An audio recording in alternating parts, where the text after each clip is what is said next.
These are NHL cheating moments. And first, we got the time Marco Rossi found an extra puck on the ice and tried to score with it. Where did that puck? No idea where that puck came from. But if we're talking cheating, we gotta mention Alex Ovechkin, because when PK Subban got a little too rough with him, Ovechkin got Subban a penalty by doing this.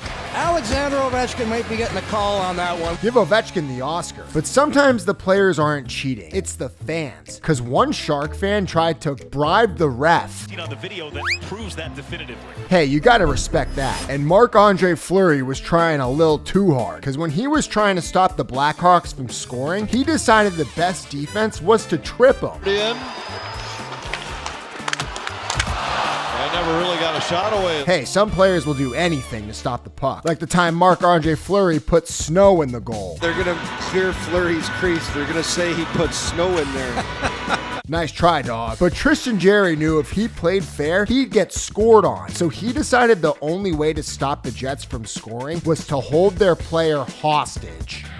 Kind of pushed in there by Pettersson, but he was trying to get away. My guy couldn't move at all, but the Predators tried to move in silence because they thought they'd get away with having extra players on the ice. There's no goal in the play. We have too many men on the ice. Hey, it saved him from a goal, so whatever works. And Anton Khudobin took a page out of their book because he tried to stop a player from scoring by chucking his stick. You gotta hang on to your stick at all times. Otherwise, you end up like Joe Kiviranta, because when he lost his stick, Trevor Zegras stole it. Or do you?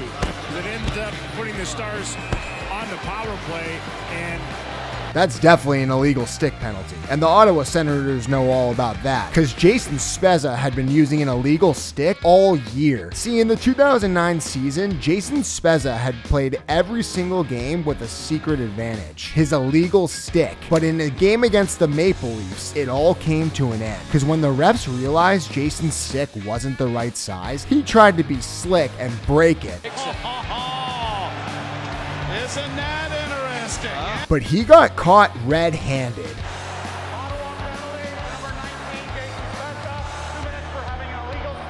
But sometimes cheating can go way too far, because a Montreal fan snuck a laser pointer into the arena and tried to make the Bruins goalie blind. That's somebody shining a battery-powered laser down probably from the upper deck, and that's just a ridiculous thing to do. That's straight up dangerous, but the Flyers got trapped, because when they saw Tampa Bay in a 1-3-1 formation, they knew they couldn't get past it. So instead, they decided the only way to get him out of it was to hold the puck. What to do, because he was expecting a different matchup. This is right out of the Washington Capitals playbook from last year. But Brad Marchand was holding a grudge, because he got so pissed at his opponent, he decided to use his skate to break the dude's stick. Atkinson's stick has been broken. That's not just cheating, that's savage. Now, some NHL players see the rules as an option, because goalie Matt Murray got away with cheating multiple games in a row. See, Matt knew he could stop a team from scoring if he could stop the game. All he had to do was dislodge the goal. Well, after multiple games of this, fans had enough. And in a game against the Flames, Matt did this multiple times and got 3 goals called off. So the fans flipped out and threw trash all over the ice. Well, we're going to have a lengthy delay, you would think. Hey, I can't blame him. That's some BS. But what Brendan Lemieux did was just despicable. Because when he fought Brady Tkachuk, he knew he couldn't beat Brady. But instead of taking the L on the fight, Brendan ended it with a bite. Right there. Tkachuk said right there he bit me. He is. He said he bit me.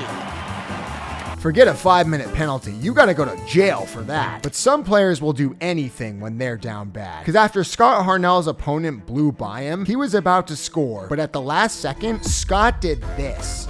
Sharks up by 4.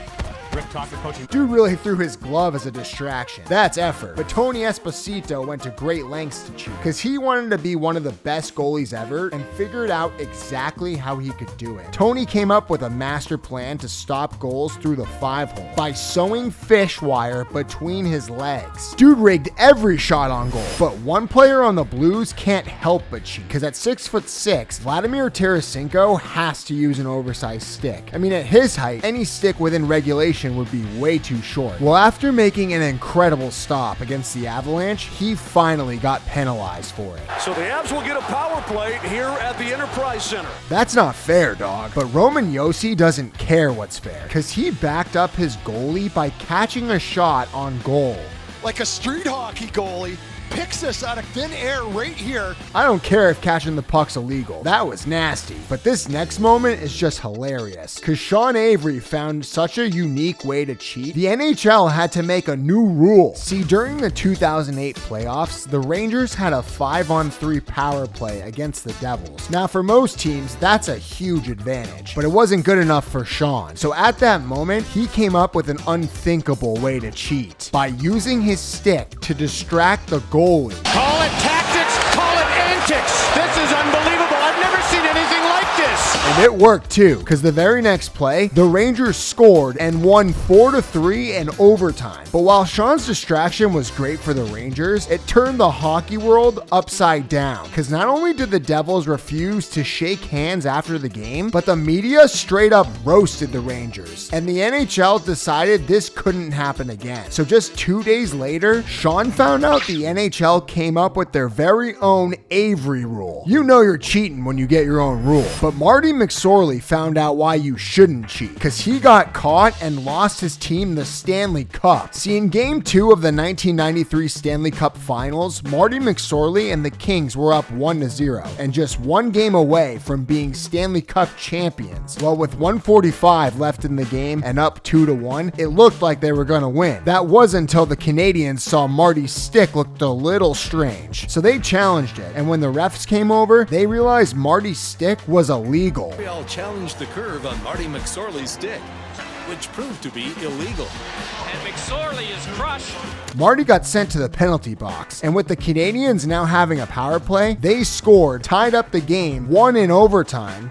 In overtime, the emotion carries them to a win, and that win to a 5-game series victory. And ended up winning the Stanley Cup. Ultimately propelled the Canadians to their 24th Stanley Cup. That's tough. But the Golden Knights knew they couldn't lose, because they found a loophole in the NHL rulebook, and it completely transformed their team. See, in 2024, the Golden Knights hit the salary cap and had no money for other players. And right before the trade deadline, they knew if they wanted any roster changes, someone would have to go. But then they found a way to have their cake and eat it too. They had captain Mark Stone use his long-term injured reserve status to free up $9.5 million. And even though the fan base thought Stone was done for the year, there was good news ahead, because the Knights went on a shopping spree. I mean, they picked up Noah Hannafin, Tomas Hertl, and built a playoff roster overnight. Well, in the first game of the playoffs, Knights fans lost their shit, because Mark Stone came back out of nowhere, skating on the ice like he was never injured at all. And in his first game back, scored. Great screen in front of the net as well from Hertl. Damn, the Knights really made a chess move. But Patrice Bergeron was calling checkmate, because he won so many faceoffs, the league had to change a rule to make them more fair. See, Patrice Bergeron was the best faceoff guy in the league. It seemed like if you were going up against him, it was a wrap. But when the Bruins faced the Islanders, it all changed, because after Patrice was killing them on the faceoffs, the Islanders coach had enough. He's a veteran guy who knows how to cheat on the faceoffs, and I'm relying on our very capable officiating crew and linesmen to make sure that the cheating doesn't go on. Does he have a point, or is he just salty? Either way, though, the NHL decided that in 2017, they were going to end this advantage once and for all and require players to stay behind the lines. But to this day, that hasn't stopped Patrice from trying to get every face-off advantage possible.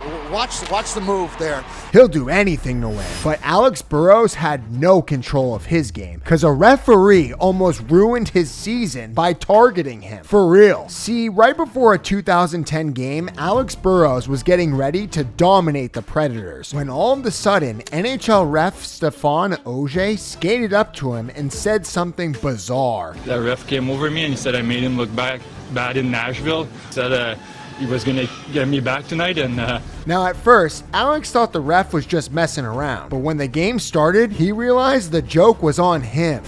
Alex Burrows gets a late interference call. Stefan Auger goes to work. Burrows battling with future teammate Dan Hamhuis called for the phantom dive. Look at the Nashville players here.